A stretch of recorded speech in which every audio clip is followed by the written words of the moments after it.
Good evening. This evening is October 15th and it is 5:30 PM. And we are going to begin our work session for this evening. And we're going to start out with a city update from Mr. Brian McCain. Thank you, ma'am. This Friday and Saturday are the haunted rides at City Park from 3 to 9 PM. Wear your costume and enjoy some family fun from Parks and Rec. Check out, we're gonna have a hayride that goes around City Park. They're gonna have trick or treating at the rides and wear your costume. And as always, the tickets are 25 cents. El Centro's Trunk or Treat is Saturday, October 26th from 4 to 7, including Halloween games and activities. Our cleanup is Saturday, October 26th from 8 AM to 3 PM at CSU Pueblo and the Colorado State Fair. No cost to residents, must be a city resident, no commercial vehicles, rented trucks or oversized trailers. Up to 5 tires per household accepted without rims. Yard waste should be easily accessible in trash bags or boxes. Furniture, mattresses, and excess carpet are also accepted. For more information, call Public Works at 719-553-2295. The Public Utilities Commission Town Halls are October 29th and 30th at Memorial Hall, 5 to 8 PM each night. ASL and Spanish interpretation provided on Tuesday, October 29th. Both sessions will be live streamed on Channel 17 and the City of Pueblo Facebook page. Sign up to speak in person. 3 minutes per speaker will be allotted. If you cannot attend, you can still contact the PUC to let them know your thoughts on Black Hills' proposed 18% rate increase. Information is on the city's homepage under Black Hills Public Comments. And for boards and commissions, applications are due by 8 AM on October 21st, Monday, for the golf course, which you must be an annual pass holder on either course, and the Pura board. And that concludes my update. Great, thank you. Anything from council? Mr. McCain, I do have a question. Are we going to look into having a meeting with the lobbyist regarding the the state wanting to bring the bill forward to remove our municipal courts from our jurisdiction? So with that, I've been talking to him nonstop and with CML. Right now, the legislation that's going forward, we don't know what it is yet. Mhm. Traditionally, they wait till around Thanksgiving break. It's kind of they get together and propose their bills and do Mhm. a lot of the outreach and get the stakeholders. I should know more next week because not only him, but some of my other lobbyists that I've been speaking to on this issue specifically and with CML. We're having kind of a site-off meeting next week. I did participate in CML's legislative policy group or whatever they call it. And that was on Friday. It was about 6 hours. So we went through the list of everything that CML is taking a position on. Mhm. One of them that they agreed and that the committee voted on was to pursue basically everything we're seeing with the courts and municipal courts and what's happening across the state and the legislative that might be incoming. So CML is taking a position on that to do everything they can to basically push back to secure home rule when it comes to that. But I could fill you in more as it comes out. That was just Friday, that meeting.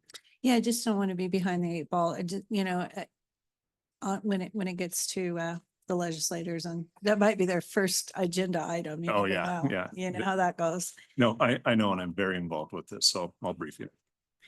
And one more question, Mr. Gifford, when are you going to put the revised camping ban ordinance on the agenda? That's been drafted and it's currently, I believe it was being reviewed by the police department. The mayor's office was handling that portion of the review. I would defer to the mayor's office to find out if that review has been complete. I think at this point, the ordinance that is in place has been doing the job that it needs to be doing with the camping ban issues. So we're happy to bring that back to the council, but for the ordinance that you passed has been working in the way that it should be. Okay, so you're not concerned about whether it states that we have to offer some sort of, A phone call to About- a Mhm. shelter to Okay. make sure. I mean, as of right now, the shelter is open. The city, hopefully after tonight, will be taking over both locations. So Mhm. it'll be in-house and we'll know exactly how many beds and what's Mhm. being occupied and not. So at this time, I don't think that it has to come forward in order to be a tool that's being Okay. used. Alrighty, thank you.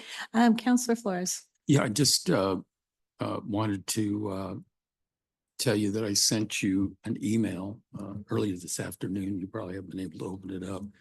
But there have been several nonprofit organizations that have contacted me about getting on our work sessions to kind of justify their request, because we did ask them, you know, what they want, what they thought they needed this year. And they've been told there is no slot for them in the month of October or November. And the soonest they could even come talk to us would be sometime in December.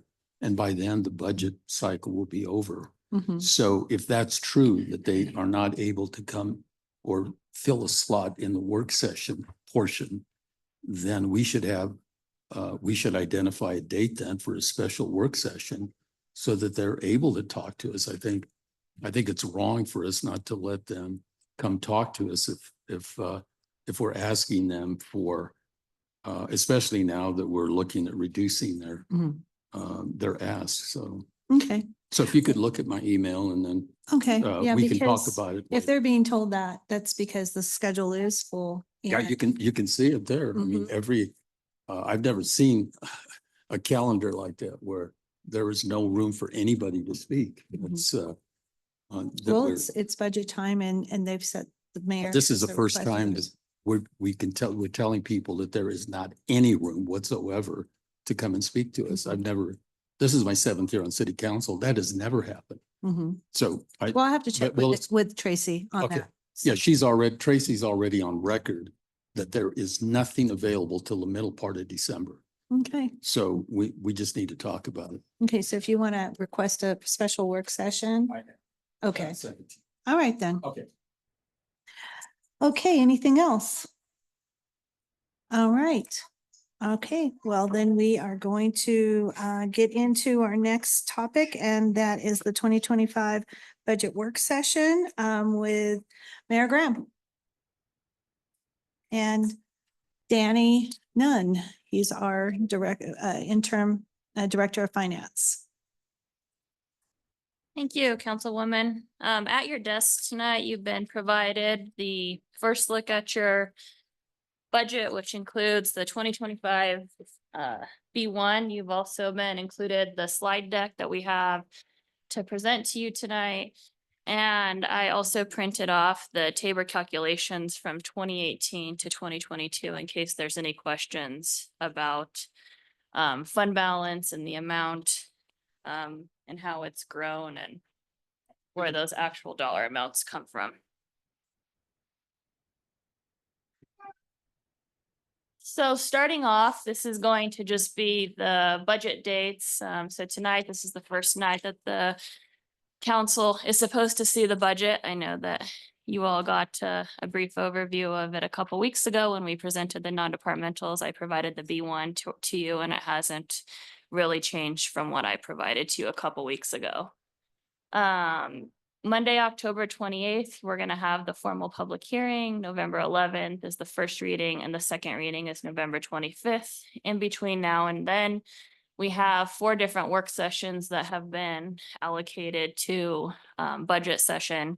Each of them had a specific night purpose allocated to that night, but tonight I'm going to give you the overview of the entire budget. So by the time we get to next week, if you have questions regarding the entire budget, because it kind of goes hand in hand, I think that that's a more appropriate way of doing it.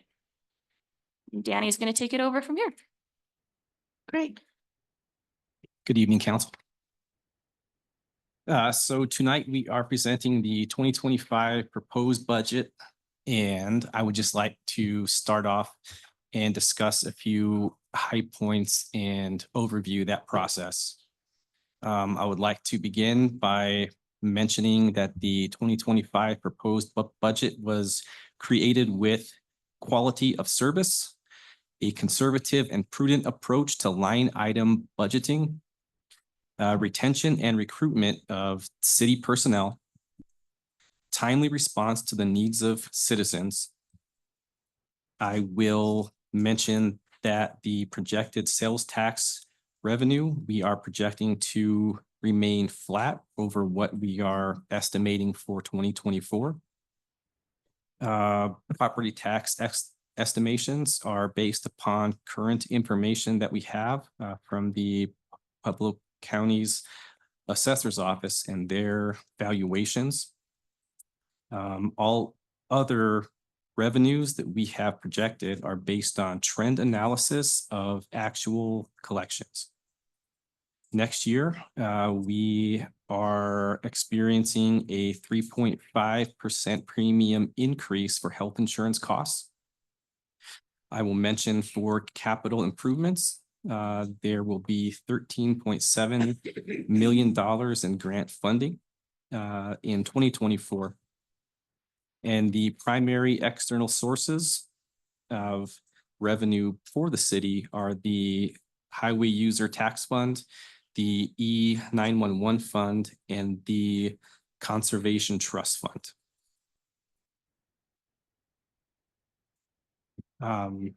Very high level overview of what the budget is.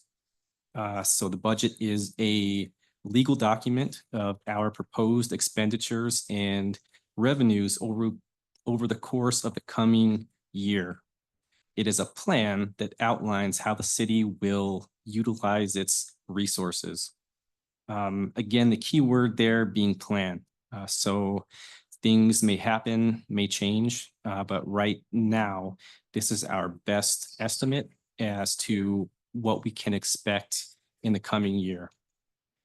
The budget of the city follows both state law and the city charter and reflects priorities and policies of the city of Pueblo. There's quite a bit that goes into the budget process. I won't go into detail over each one of these items here, but the key takeaway is you can see that this is months and months of preparation, approvals, and implementation, and how the city budget comes from ideas, expectations, and how we implement those to meet the needs of the city.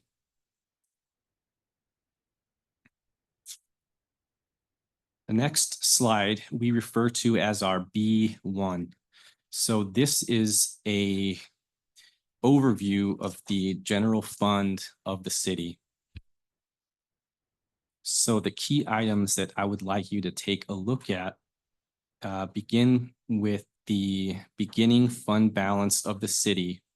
In 2025, we are estimating to be $48.3 million. The revenues that we're expecting to receive in the following year come out to $117.2 million. Our budgeted expenses are $125.7 million. So with this budget in 2025, we are budgeting to go into the deficit $8.5 million. After the Tabor Reserve and council designated reserve of 12% this year, as opposed to 10% last year, we are expecting an ending fund balance available for future appropriation of $21.2 million. Does anybody have any questions on this page? We thought we'd stop and answer questions in between because it's a lot of information. Any questions? Counselor Martinez? Hey, Danny, why 12 and not 10% for council designated reserve? So the designation is subjective to the desires of council as well as the mayor's office. For the past, I would say 5 or so years, that's always been 12%. Okay. Last year, we decided to use 10% as that reserve.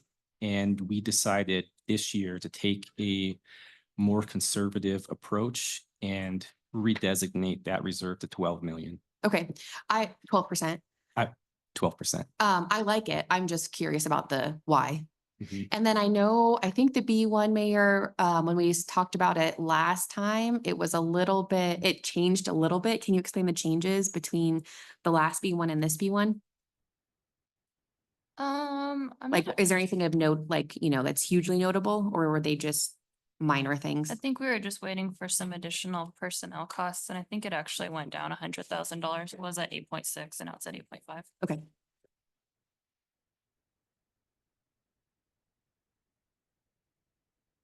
On this next slide, you're going to see the change in fund balance and kind of what's happened from 2018 to 2025. You can see over the last 7 years, every single year, the council has had to adopt a negative change in fund balance. So we've had to take some funds out of the fund balance to essentially balance the budget. You'll see that adopted change in the middle column.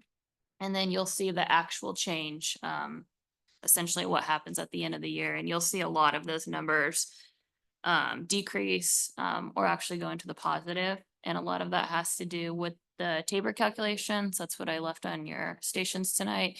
And then also the salary savings from staff. So this year's budget, 2024's budget, the council approved almost $10 million adopted change in fund balance.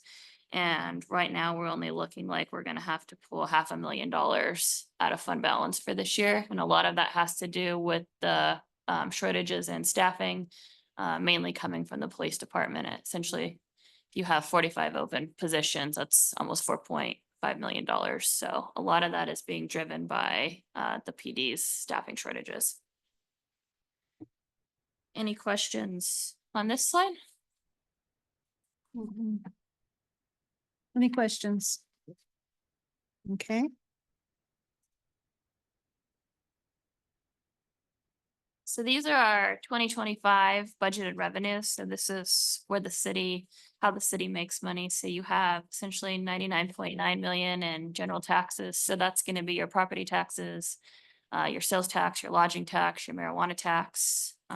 We're projecting 1.1 million in licensing and permits, 2.9 million in intergovernmental receipts. So this are mainly being driven from the motor vehicle fee coming from the county. 5.1 million in charges for services. So these are our charges at the parks, our SRO officers make up for a large amount of that 5 million. The 1.4 million in fine and forfeitures is from the court. The 2.8 million other revenues is our investment accounts, pooled investments. And then the 3.8 million transfers from other funds is going to be your highway user tax, your lottery funds, and the admin fees that we get from our enterprises. Questions on this one? Any questions? Can we consider any grants as revenue? They are not listed in this grant revenue. So we always budget grant or revenue at $0, and we budget that when we receive those funds. So we don't ever plan on having it until we actually have confirmation that we actually have those grant funds. And that includes CDS funds? It includes what? CDS funds? Those funds aren't in there either. Okay. That's also a grant. Okay, next slide. So this is our sales tax slide. So the current city sales tax rate, the city of Pueblo is 3.7%. 3% of that percentage goes to the general fund, 0.2% goes to the public safety tax, and then 0.5% goes to PEDCO, the Pueblo Economic Development Tax. As Danny stated, for the 2025 budget, we are expecting a 0 increase over the 2024 budget. This is really where we've got ourselves in trouble over the last several years, is when it comes time to make the budget. Previously, what we were doing is we were overestimating the revenues coming into the city. For example, the 2024 budget was based on a 4.2%. And if you look down at our sales tax adjustments, we're actually down 0.7% for the year overall. You're gonna see the months listed in the right, the 2023 revenues and the 2024 revenues. I will tell you that when you're looking at August, you're gonna see that there was a 15.4% increase, but that was because we took in a payment from Everaz of $1.3 million.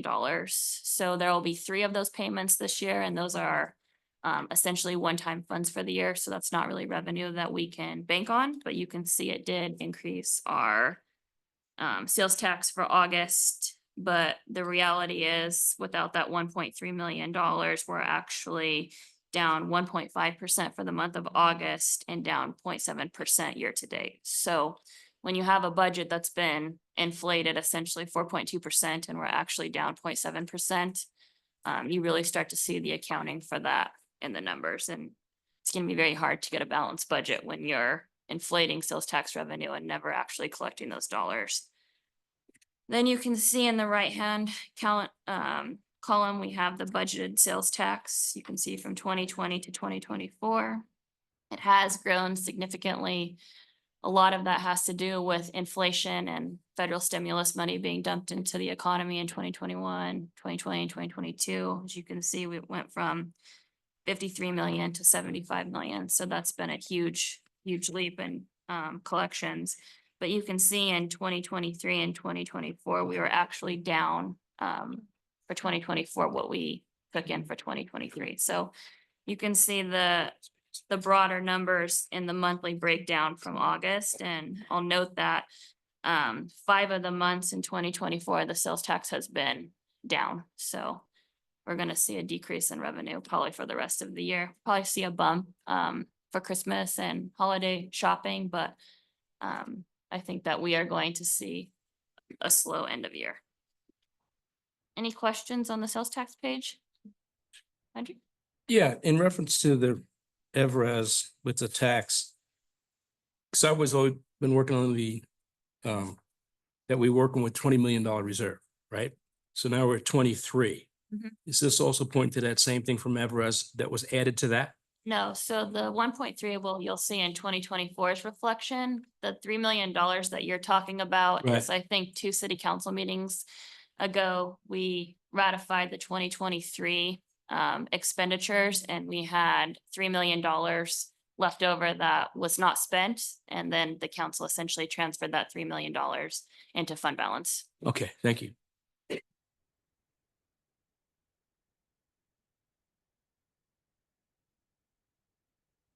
Next page is going to be our operating expenditures, and you can see the operating and what's happened since 2021.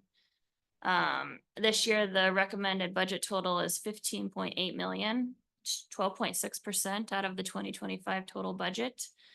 The 2024 budget was 14.8 million.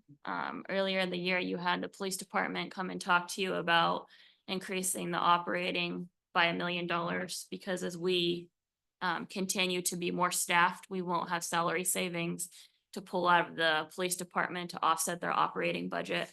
And they transfer $1 to $1.5 million a year from their salary savings into their operating budget just to cover the costs.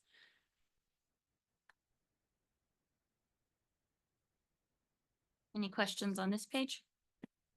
Questions from council? Okay. Next, you're going to have my recommendations for the non-departmental expenditures, and you can see the 2024 adopted budget and the 2025 proposed budget.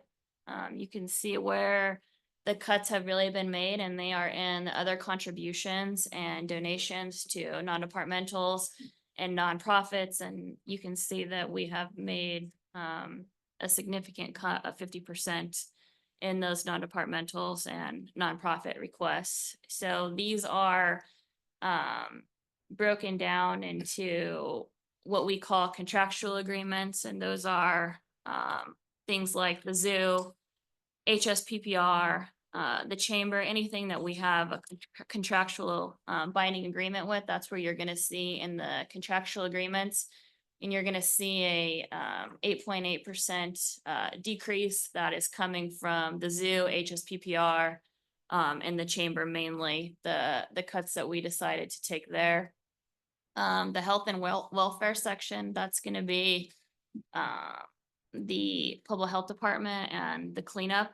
They had asked for a 50% increase. They have not had an increase in many, many years, and I felt that that was appropriate to give them that increase for all the services that they do provide to the citizens. And then the other contributions and donations, those will be your smaller nonprofits and non-departmentals that had asked, and these have already all been presented to you a couple weeks ago, so I'm happy to answer any questions, and Melissa is also here to answer any questions on any of those non-departmentals. In the ask from a nonprofit as opposed that they're gonna get or the recommended, is there, what does it mean when it says on the proposed unknown? Does that mean they didn't get their documentation in? Yes. So some of the ones that you were looking at in your binder, when I had presented your binder to you, the last week of August, we had not heard from a couple of the non-departmentals, nonprofits on audits or other financials or information that they had not provided to the city. So Melissa had been following up with those individuals. Okay, and is there also a stipulation if you have a CSAC approval for monies? It's not, no, I don't believe any of those are listed on these.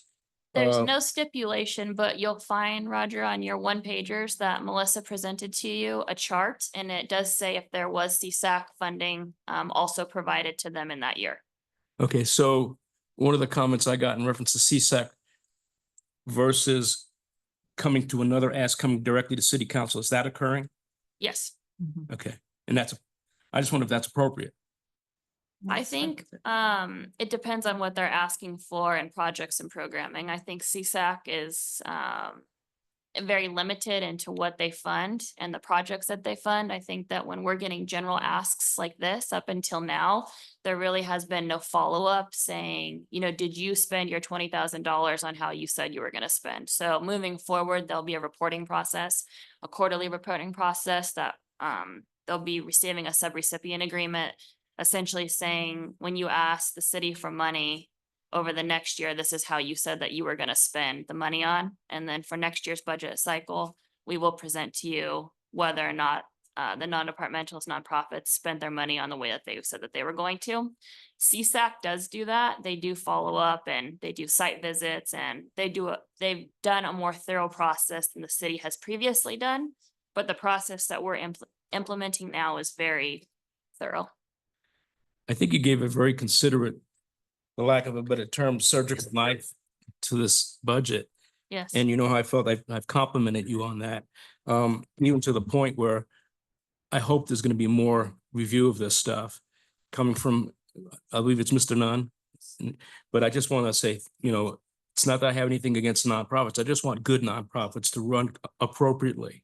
That's all I'm Yeah, asking we for. want to make sure that when we're giving taxpayer dollars away, they're being spent on the services that they, you know, say they're going to be spent on. And I think that, you know, as long as there's that trust there with the city and the nonprofit, they provide services to the community. I think that that's very important, but I think that we also need to make sure that when we're funding the nonprofits, that the money is going to what they come and tell the council the money is going towards. Thank you. Counselor Flores. Yeah, when, you know, I'm focused on the nonprofits here, the zoo, the art center, the Colorado State Fair, and the Greater Chamber. When we cut their budgets, right, all of those entities provide a service to the city, and that's bringing tourists into town. So when we cut their budget, we're affecting the very people that are selling the tickets to tourists to see either an art exhibit or maybe plan a wedding at the convention center. The zoo has an admission income section. So I'll use the Greater Chamber as an example. Last year, and it's only because I'm an urban renewal board member that I found out that they brought in over $1 million additional dollars into the convention center. So when I look at money that's coming from outside from tourism, it's like throwing a rock into a pond. It has a ripple effect of those people spending a night in our hotels, buying meals at our restaurants, going to the mall and buying goods and services, et cetera. And it seems to me that we're, in many of these cases, we may be shooting ourselves in the foot. If we're concerned about tax revenue, we have to take into consideration that when we cut their budgets, we potentially cut the amount of tourists or services that we can provide to tourists if they don't have the revenue to do that. So was that taken into consideration? You know, when you, especially on the Art Center, you're saying they deserve zero now. You're cutting them from 300,000 to zero. The chamber, you're reducing them by 30%. From 975 to 750. This is an organization that probably gave us the ability to bring in more sales tax revenue. So at some point, it doesn't make sense to be cutting the very people that are bringing in fresh dollars into the city. And I don't know, I don't expect, you know, an answer on that, but I think, is that a Yeah, consideration? I have an answer for you, Councilor Sure. Flores. So if you go back to look at what the 2021 actuals were, when the city was actually taking in more money, right? So when you talk about tourism and the chamber being a driver and the Colorado State Fair and the Art Center all being drivers, from 2021 to 2024, we brought in less revenue than we did in 2021, and we've given them more money. So that doesn't really add up. So what I've done is I've taken their numbers back to 2021, which seems more suitable. Are you looking at the aggregate? You're looking at you don't know where the income's coming in from. I don't, I'm looking at total tax dollars. That's what Right, I'm right. basing this off of. So it's very possible that the people you're cutting might have had more to do with the revenue that we received. And maybe there's other reasons why we don't have the sales revenue that we had the year before. Right, but you can also look at the lodging tax and you can see that, that same theory that I just presented to you in the lodging tax. And so you expect people when they're coming to visit for tourism, you would expect the lodging tax to be growing, and actually the lodging tax. Where is that? And by the down. way, I know I would have had a lot more questions tonight, but this is the first time we've seen this. So This I'm isn't the hoping- first time you've seen this. I presented this non-departmental to you last month, and the same exact numbers are what's in your B1. Well, and I'm talking about the big book. Well, Okay. then I gave you the B1 also 2 weeks ago that had the exact same numbers, in which I told you that the city could be in financial trouble and why I made the cuts that I cut. I can tell you that when we look at the chamber, we did decrease them to $750,000. That is what they received in 2021. We thought that that was a more appropriate number. The Colorado State Fair did not take any cuts. The zoo, we took them back about $120,000. But when you look at the 185. 185. But when you look at the increases that the zoo has received over the last several years, they are, pretty large compared to what other non-departmentals have received in the last several years. So that was a cut that I felt that we had to make. I understand that they provide services to the community, but so does the city of Pueblo. And so when we're talking about cutting our own services and our own employees, I think that that's something that we really have to outweigh, whether we're providing dollars through an operational contract and not a dollar amount contract like HSPPR is. HSPPR is one of your dollar contracts. So when you look at that one, you'll see that in here as just the contractual amount. When we talk about the Art Center, Councilor Flores, any piece of property that the city did not own, and the county actually owns the Art Center and should provide the funding for the Art Center. You look back to 2018 and you can see that the city never provided any of these non-departmental asks to the chamber or to the Art Center. That just started in 2018. And from 2018, it started out at 50,000 and now it's up to 300,000. So that increase has increased substantially. And so I really have to think when you're going over and we're making cuts like we're making at the city, you really have to put the money into the properties that you own. not the properties that you don't own. And You know, that's, I've been on the city council for 7 years. Yeah. You make it appear as though we made a mistake in providing those funds to those organizations. I don't believe it was a mistake. I Yeah, just think I that the don't think it city took was. in a lot more money than it is now. And these are hard conversations that we have to have. Right, but when you look at the cuts, they're not consistent with everybody. You think we'd be in this together and that everybody would feel a little pain. But when you keep 50% of them at the same level, and then you cut the Latino chamber from 100,000 to 25, the chamber by, well, I got the percentages. You're cutting the Boys and Girls Club by 33%. You're cutting the Greater Chamber by 30%. You're cutting you're cutting 1,000% off you're cutting 49% off of the zoo. The Art Center is losing all their money. So there's no rhyme or reason as to how you're doing this, in my estimation. You know, it just seems like if you want to cut 8% off of the non-departmental budgets, let's cut everybody by 8%. Yeah, To me, that's the fair way to do it. this was more than 8%. It was 49% off the Well, you've total got- non-departmental. Yeah, but you've got, as an example, you have, HSPPR, That's contractual dollar amount. right, and that's an amount, but, well, there's too much detail in here, but I need to look at this in more detail Okay, as we go along, so. sure. Anybody else? Questions about non-departmental? Yes, Counselor Gomez. Now, you said the chamber didn't provide you with the vetted information you requested, correct? Yeah, so as of today, Melissa, I don't know, have you received it? As of today, we have still not seen the chamber's 2023 audit. Okay, so I had asked for an investigation in reference to the chamber. And my concern is if there's nothing to worry about, an investigation should be welcomed, okay? And all I'm concerned is I had several folks come to me and they were reporting things at different times with the same information. It's called cooperation. So when I got that information, I brought it forward, requesting how we can go about this.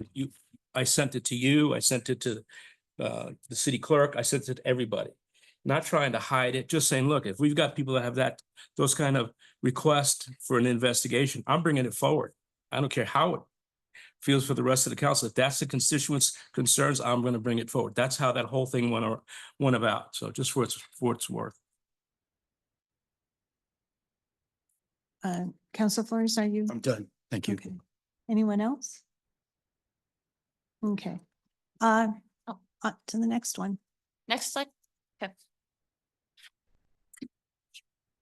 Okay, next we're gonna talk personnel. So this year, You know what? I do have a quick question, Mayor. Sorry. When you're talking about the Tabor and the paper that you passed out, the ballot initiative 2A passage, that's for referencing the debrucing, correct? Okay. And I just saw an article on Colorado Politics today that said that the state has like 1.7 million, that billion with a B, that they have to, that exceeded that Tabor. Do you have any information on that, Danny? We can calculate those numbers for you. Since we have the Bruce, that's not something that we have to maintain as a city. Okay. If you would like the finance office to calculate where we would have been, we can certainly do so, Counselor. What do you think? we can, yeah, sure. That would be We'd happy to interesting. provide that. Yeah, well, I didn't realize it was 1.8 billion. I thought it was 1.8 million, It's a lot. but it'll be interesting to get that money. Okay, so moving on to personnel. So I received 38 new full-time position requests from various city departments. And you can see the departments split up in the pie chart. Ultimately, like I have said before, only 6 of them were approved. And those 6 positions were only to man the new fire station. On the next slide, you can see the 2025 estimated costs of the new positions being a little over $1 million for the new station. This is going to be our wage change calculations for the 2025 budget. In this chart, you'll see appointed management. So this is all the appointed directors, Class B management, anybody who aren't in the 3 unions. What typically happens is their increase is a match of what general services is. So you can see at a 2.8% increase, it's about 389,000. The general service contract at the 2.8 increase. So general service, fire, and police, you have already all approved all 3 of these contracts moving into 2025. So the 2.8% for general services is about $1 million. The fire increase of 7% is $1.3 million, and the police 10% for sergeants, and the police officers at 7% is about $1.7 million.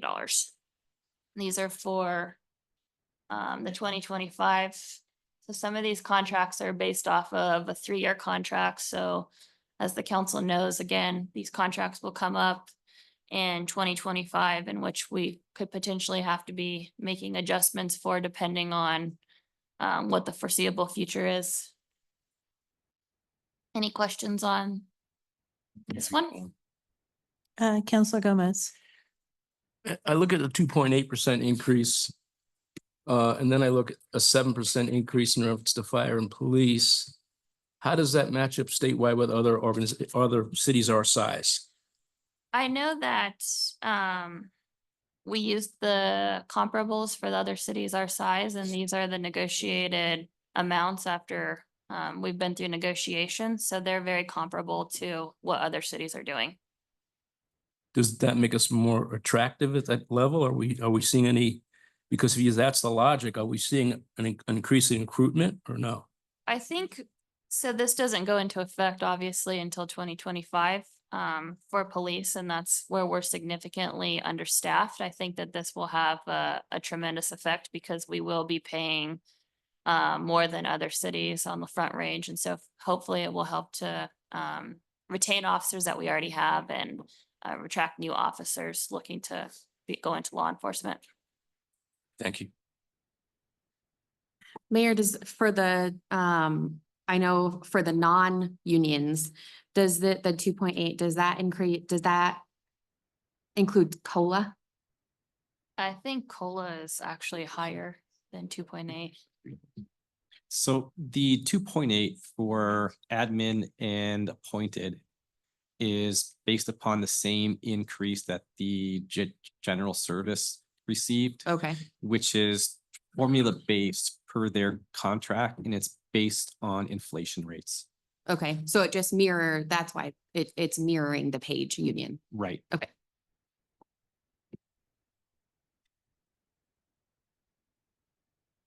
Okay. Any other questions? Let's go to the next one.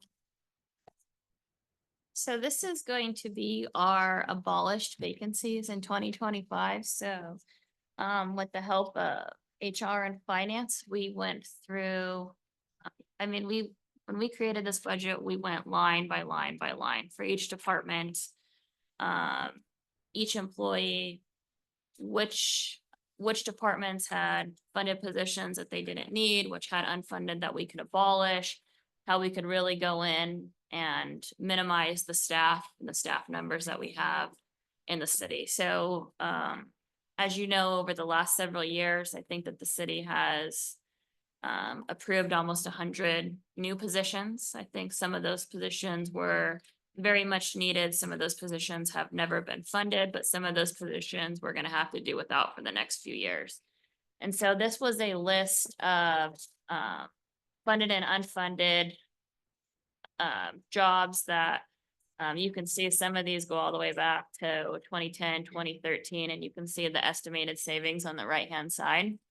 So in the budget ordinance in November, you'll see attached to that ordinance also these 18 abolished vacancies in 2025, which is gonna essentially save the city about $443,000. as vacancies come up over the next year and the next 2 years, we'll be really looking to see if these positions need to be filled. Whether there's retirements or how we can cut back on some of these positions that have been added over the last several years, because we're gonna have to be making some budget cuts. Any questions on this slide? Any questions? Counselor Does Flores? that mean on this slide that we're only eliminating 5 positions? We're eliminating all of these positions. Counselor Flores, you can only see the ones that have been funded and then the ones that have been unfunded. So the ones that you see have been unfunded, you can see they've been unfunded for quite some time, but this is also just a staffing cleanup, because we haven't had these positions. So taking the ice arena manager, there hasn't been anybody in there since 2021. No, and as you recall, we actually don't run the ice arena anymore. The Pueblo Bulls do. So these are just positions that needed to be cleaned up, but some of them have been funding, like up into this year, we had an additional licensing coordinator in the clerk's office. We've been without that position for most of the year and they've been able to absorb the work. So this was a position that we thought that we could do without to save the city some funding. Okay, thank you. Okay, moving on to the capital improvement plan for 2025. As you can see, the requests for capital improvements came in at about $63 million. After we carefully went over each of the requests and looked at what our funding sources were going to potentially be in 2025, we narrowed it down to 25 million. And you'll see the breakdown as follows. So you'll see several different enterprises that essentially generate their own revenue sources, and some of them are able to spend much more money than the city is. This year's capital improvements are being pretty much solely spent off of the half-cent sales tax interest. So we are projected to be at 3.2% or $3.2 million in interest. So we really had to go through these projects and see which projects that we thought could be completed within the calendar year.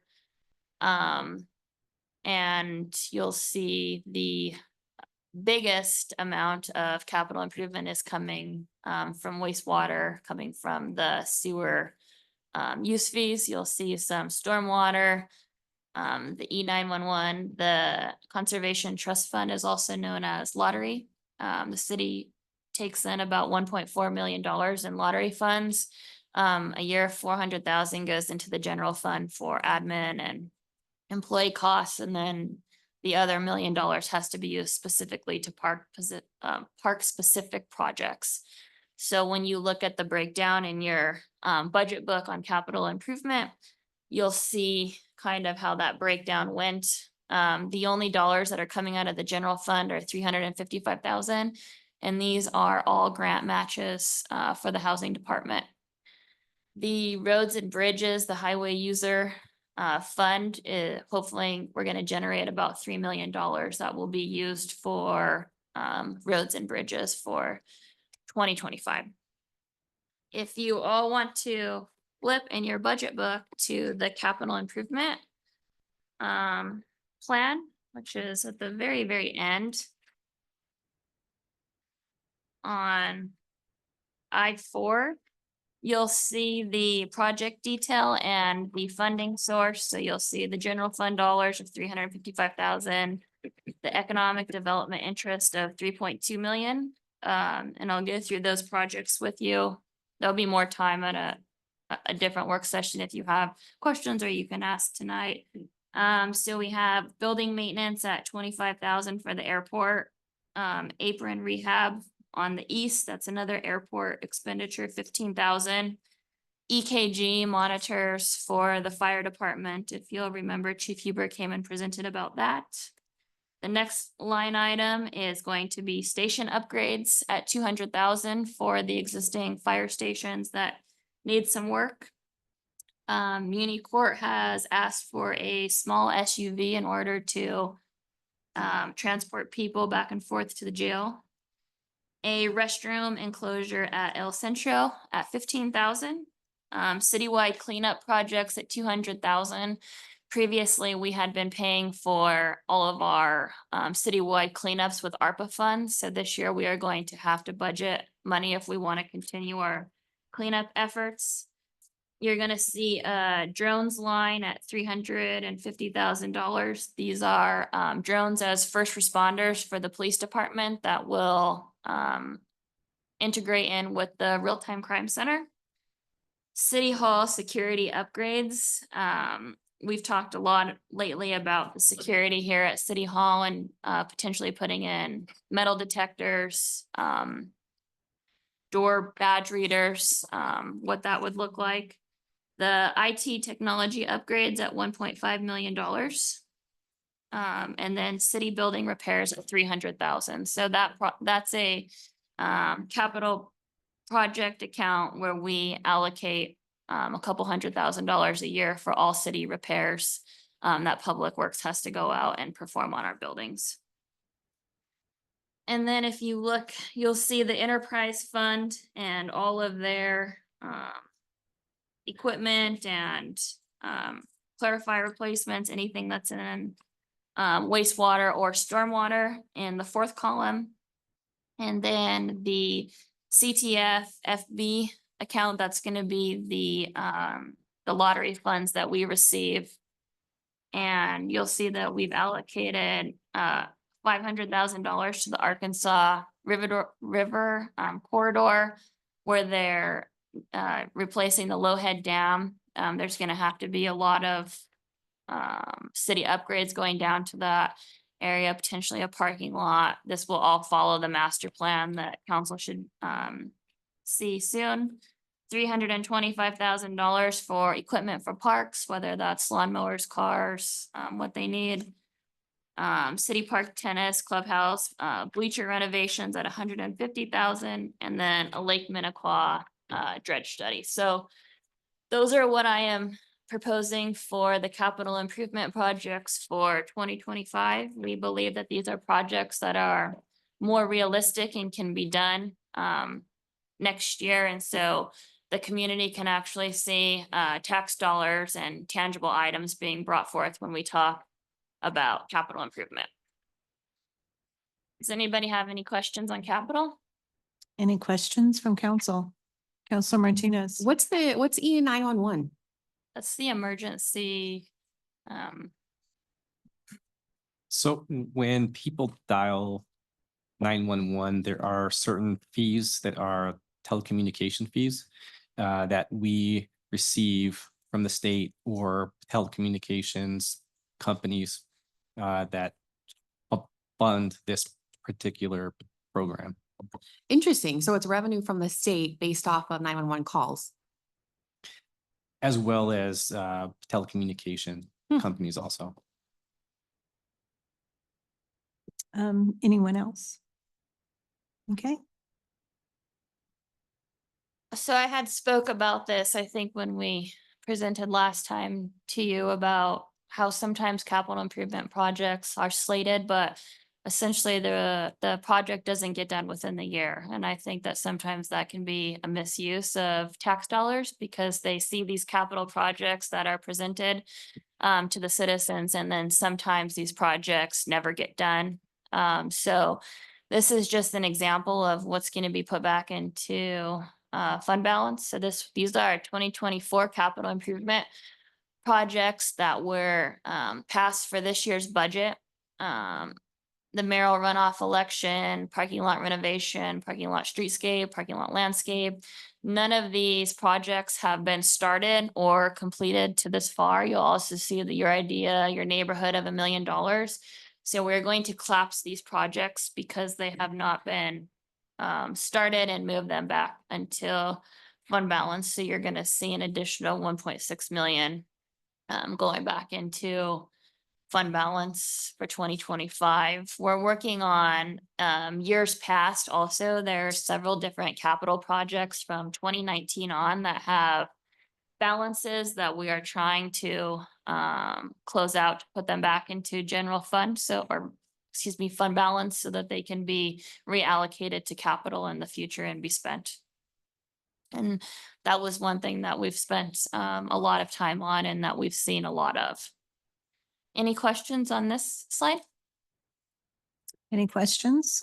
Counselor Flores? The question I have may be off topic here, but it has to do with any balances that would be left from the ARPA money and whether or not, I'm concerned that we're going to leave money on the table if we don't look and reconcile our ARPA money. And where are we at with that?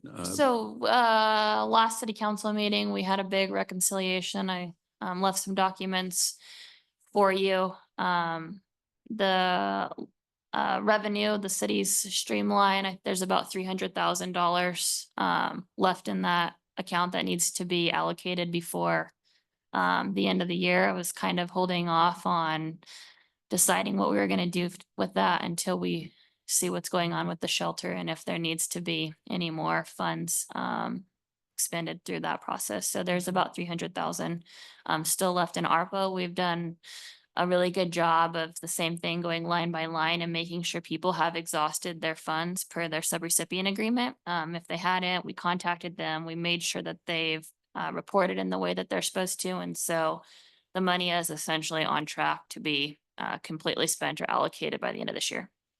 Yeah, because it was two projects I had sent you. One was the Cube, the cybersecurity school, and the other was the Steel City Theater.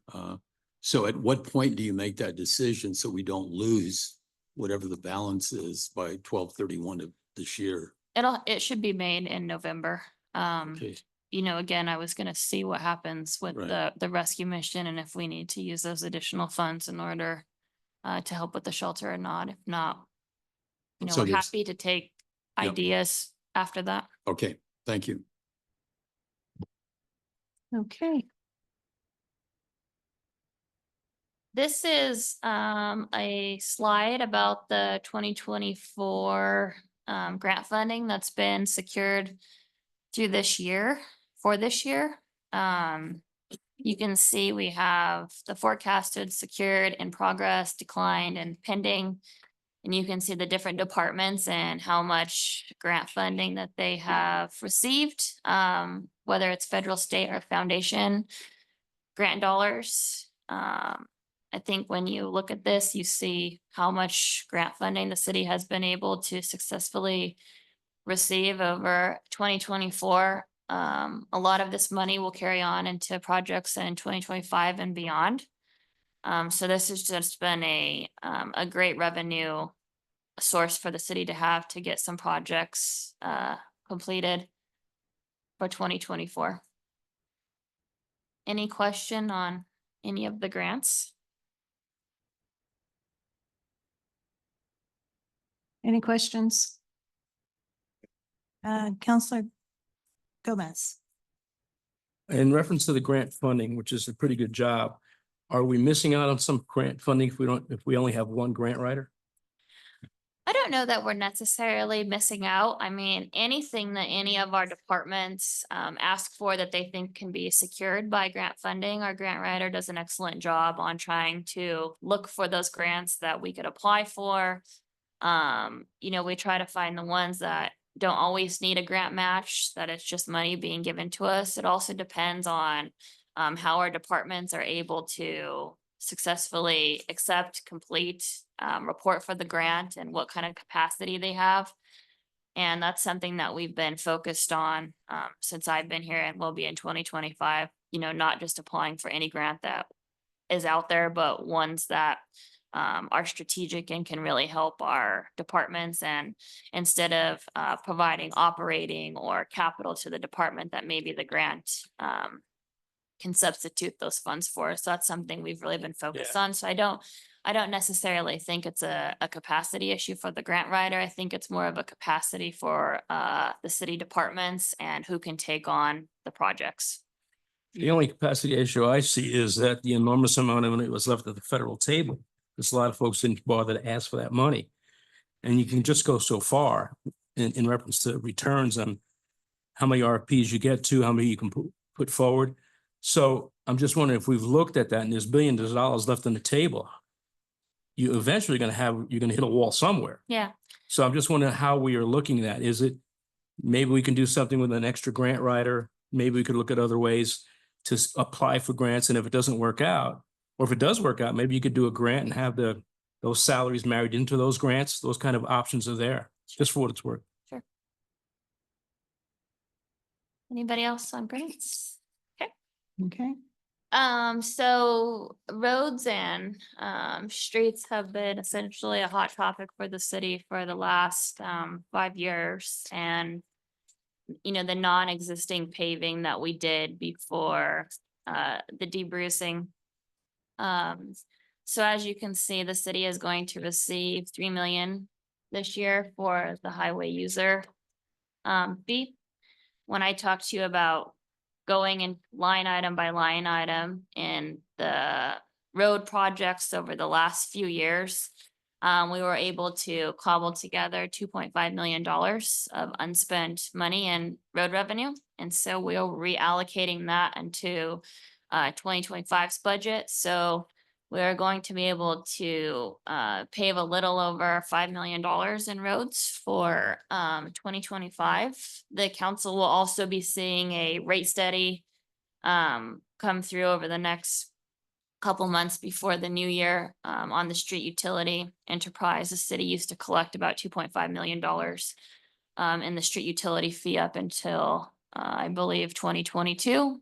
And we have since not been collecting those fees because we had debruced and we had taken in an exorbitant amount of money, which essentially had been spent on roads over the last several years. But we are going to have to come up with a new idea on how we are going to pave roads for 2026 and on. So we will be looking at that rate study for the utility enterprise and what that looks like per household and per business. Any questions on that one? Any questions from council? Oh, Counselor Latino? Madam Mayor, the question I have is, I see that we're doing some of the major thoroughfares. My concerns obviously relate to my district, and they have been neglected for years. And that's my concern. Thank So you. what do we have in mind for? Well, I can tell you that the roads that are the major thoroughfares are the ones that are going to get paved first, right? Because those are the ones that the people drive the most on. I know that your district has been suffering. And I know that you've taken several trips with Public Works to drive and show those roads. So they are being taken into consideration. But essentially with our road budget being cut in half, because we don't have the revenues coming in, we're really going to have to take a look at what roads we pave in 2025. If we are doing a street utility enterprise, that will generate more money for us to be able to pave roads in 2026, 2027, and some of those funds could potentially be allocated to those smaller roads that are getting missed, Counselor. Thank you. Okay, anyone, Counselor Flores? Isn't there still there's a list of the roads that are prioritized? So I think it might be useful for you to get a copy of that. And I think, yeah, the street department has that. So it's available. So you can see that there's probably roads in the east side on that list. We can get that for you, Counselor. Yeah, I'd like to have that because thank you, Councilman Flores. The list might be there, but my concerns are that that district's been neglected, and we need to really move forward to help District 2. Thank you. Anybody else? Roads? Okay, Well, I know that was a very quick overview of a very important document. So we have another budget session next Monday. Happy to meet with any of you in the meantime and go over it since you now have it in front of you, or we're happy to take any additional questions tonight that we can answer for you. Counselor Gomez? Well, how do we help you get the funds? Because you have to cut back, obviously. But if sales tax is flat, and I don't Yeah. think it's looking any better down the road here. Do we talk about, and you've cut some of the nonprofits almost nearly 50%. How do you foresee a need to cut bills? I mean, excuse me, to cut back on departments? In other words, if we have to say, let's look at a percentage that we can cut from departments, would it be 5%? Would it be 10%? Would it be no percent? Would it be 15%? Any estimates on that? What I can tell you is when we went through operating, we did significantly cut down operating budgets. There were some things that we had to adjust for inflation or prices increasing, but for the most part, we didn't honor any additional asks in operating. When you talk about cutting city staff members, you have to understand that through our Page Union agreement, which is general services, that all temp employees have to be cut before you essentially cut any other positions. So when we talk about cutting temp employees, you're talking about cutting our pool attendants at the pools for the summer, people who do the concessions, the rides, the parks. And so when we talk about cutting city departments and staff, we would have to cut all the temp employees first. I did have HR run that number so that I would have it prepared for you. And even if we cut all of the temp employees before we started cutting other departments, the temp employees would only equal about $3 million. So we would still be at a deficit and you would significantly cut down services to the city. So then is your option going to be raise taxes? So my option is find different revenue sources. So a 3% sales tax increase is a 3% sales tax rate is relatively low compared to other cities up and down the Front Range, especially because we don't tax anything else. We don't tax food, which you'll see other communities doing. So in November, Valerie Palumbo is going to come with a presentation to inform the council on what other cities have done to help their revenue source, whether that's taxing food, increasing a sales tax, which I don't know how favorable that would be. I think taxing food over a 5 years period would be more, I think you'd have more of an appetite for that per the voters, because this would be something that the voters would have to vote on. But we really need to work on our revenue coming into the city and finding different streams of revenue and increasing that. I mean, we've had over $100 million budget for several years, only running on 3% tax on goods. So that's, you know, that's not going to sustain a $133 million budget at this point, especially when people are really cutting back on spending. Thank you. Counselor Flores? How did you come up with the 3.5% increase on health insurance?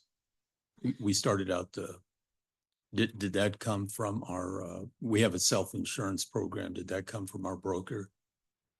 That's right. So these premium rates are based upon increases from that broker. Absolutely right. Okay.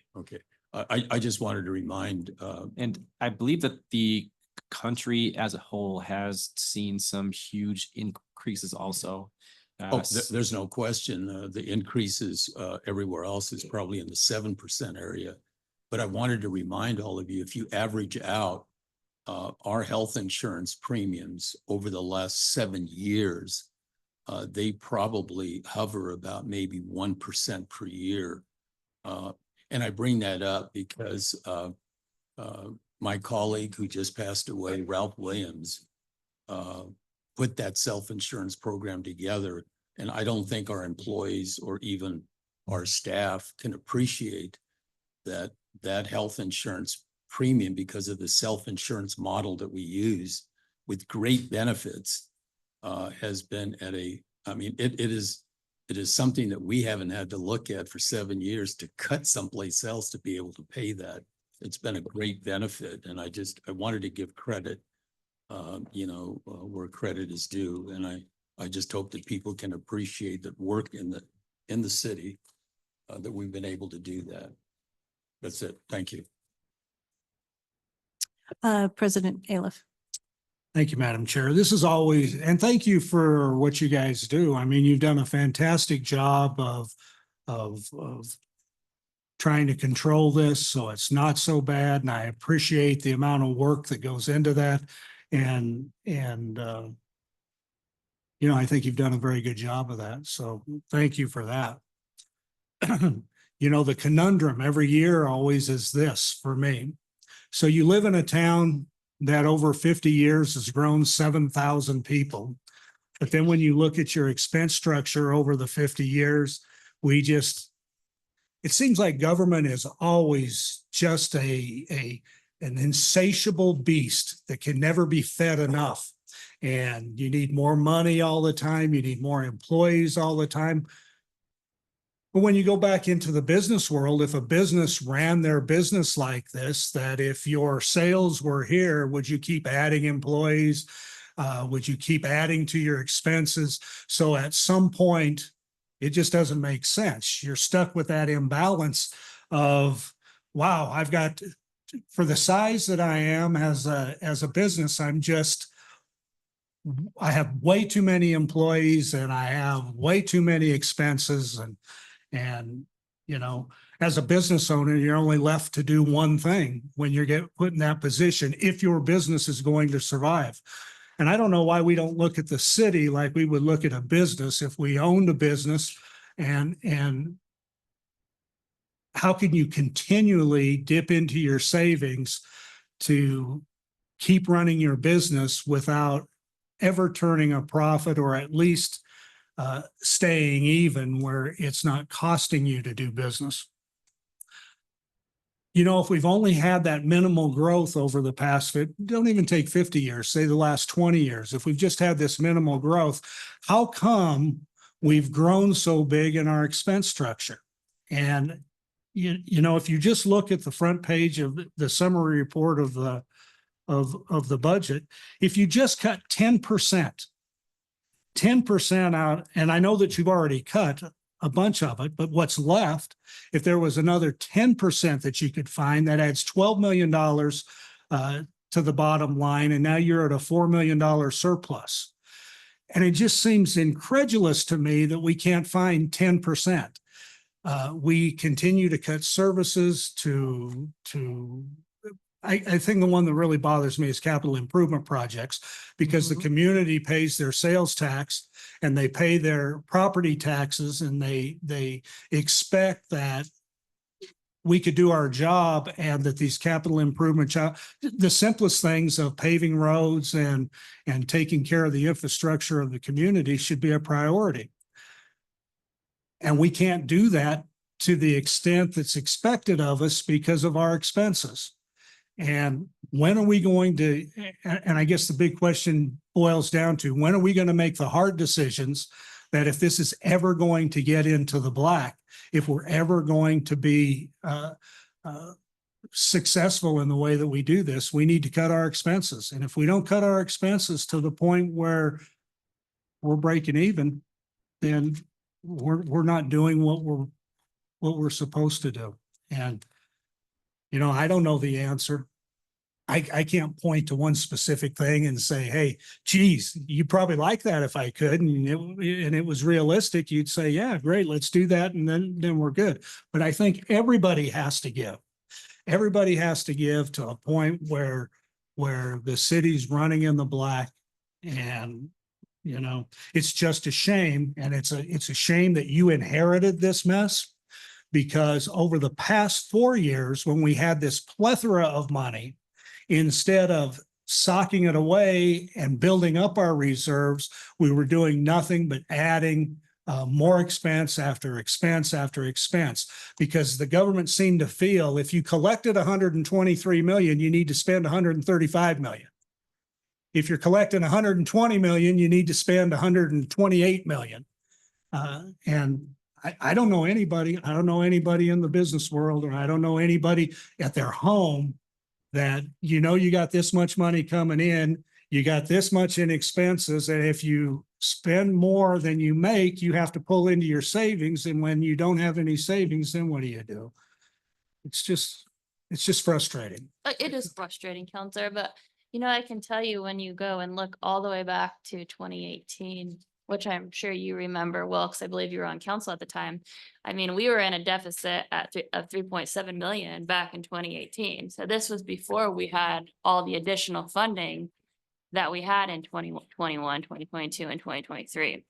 And that additional funding of the 17 million that you see on your Tabor sheet that I printed, I think that we've paved $30 million in roads over the last 3 years. So it did go to capital. It went to pave roads, but that money has, since we're not, we can't collect that anymore. We're not bringing those kinds of revenue sources in. So it's not that the money didn't go to be spent on capital. And if you look back in your capital improvement plans from 2018, 2019, and 2020, I don't even think capital improvement ever went over $1 million. It was always just on what the interest was. So I think over the last few years, we've done a good job of capital, paving roads, doing infrastructure projects within the city, and that's what we'll continue to do if we can afford it. And I agree with you, but at a deficit. And that's the point I'm making. It's always at a deficit. And in order for us to do those things, we have to be at a deficit. That's no way to run a business. And that's my point on that. Yeah, the capital projects that were presented this year really have no impact on general fund dollars, but $300,000 that is grant match. So providing capital improvement and doing infrastructure for this year is not going to have any effect on the general fund like it has previously.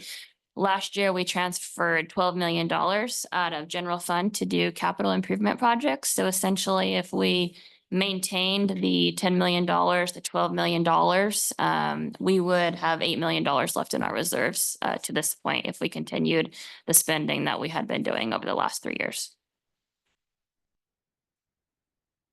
Councilor Flores? Just a quick question.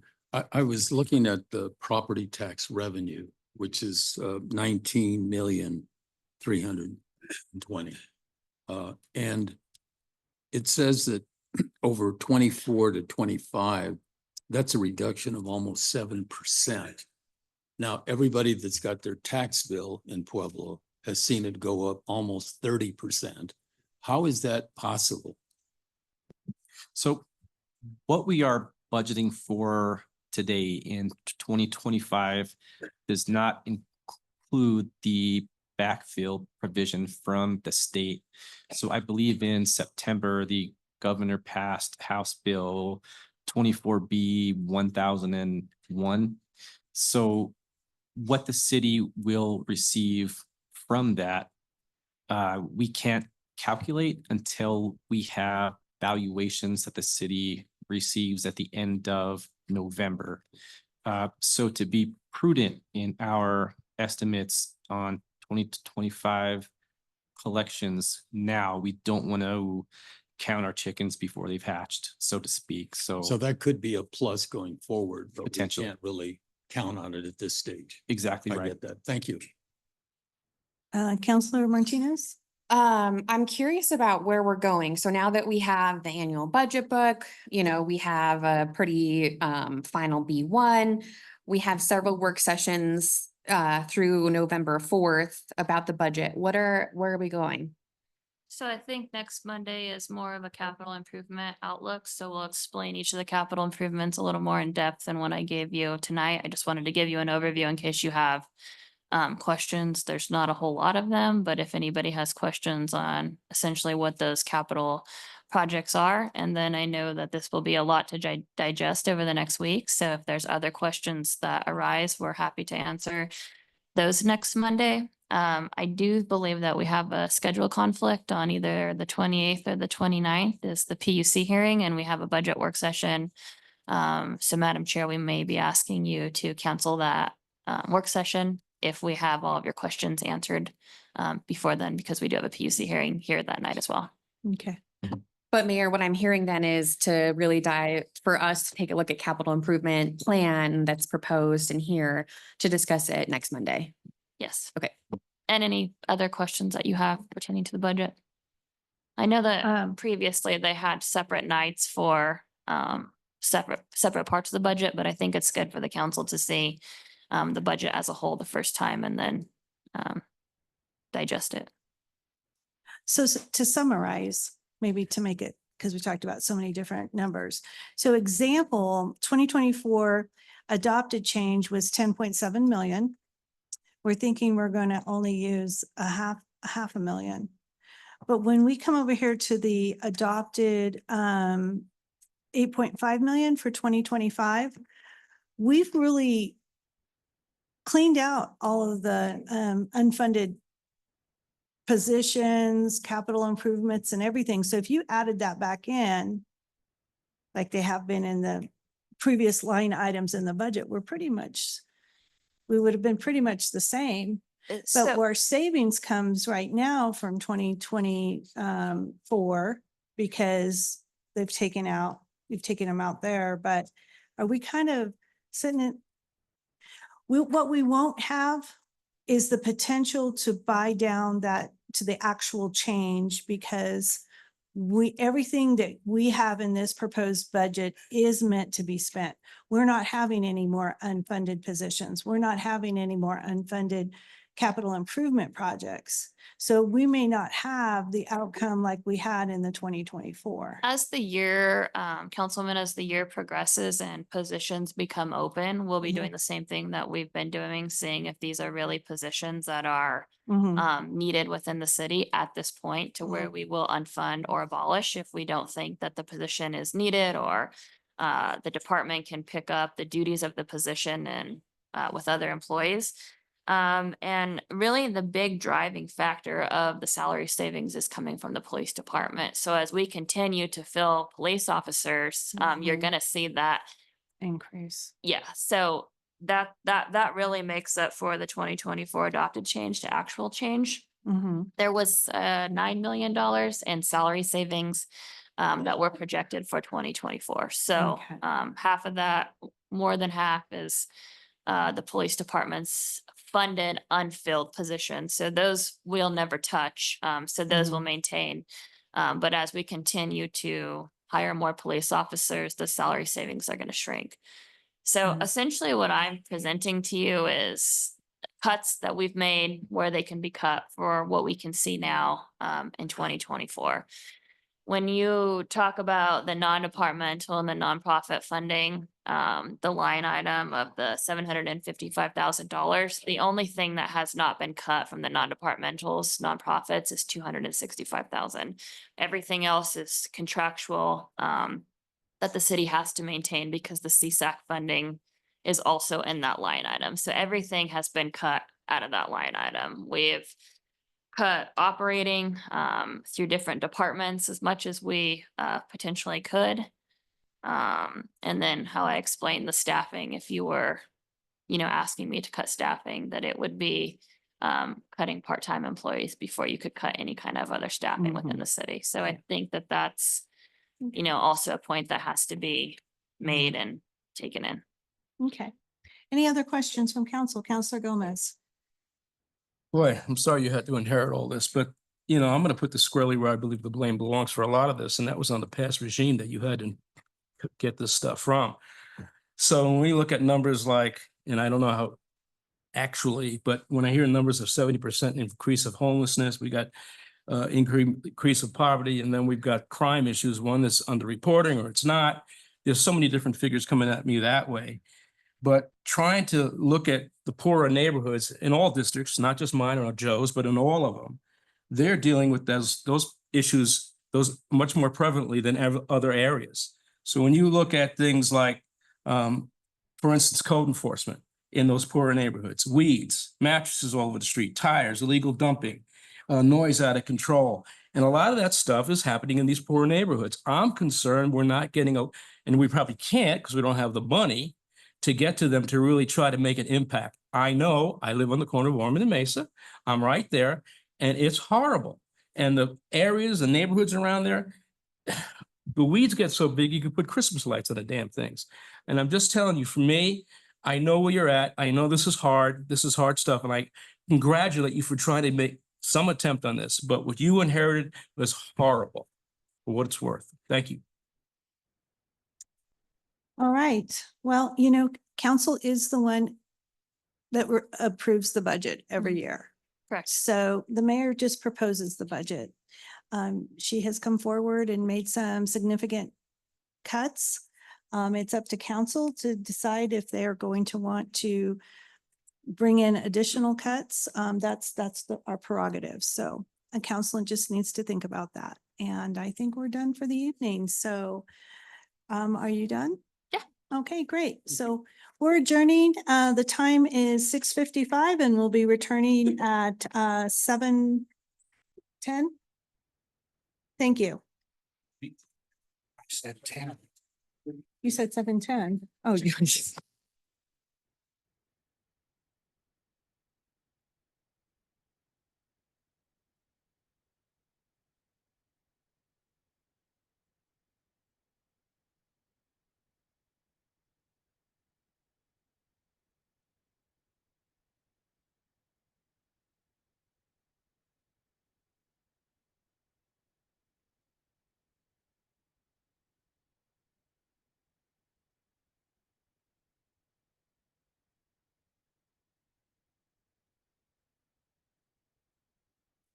If there's anyone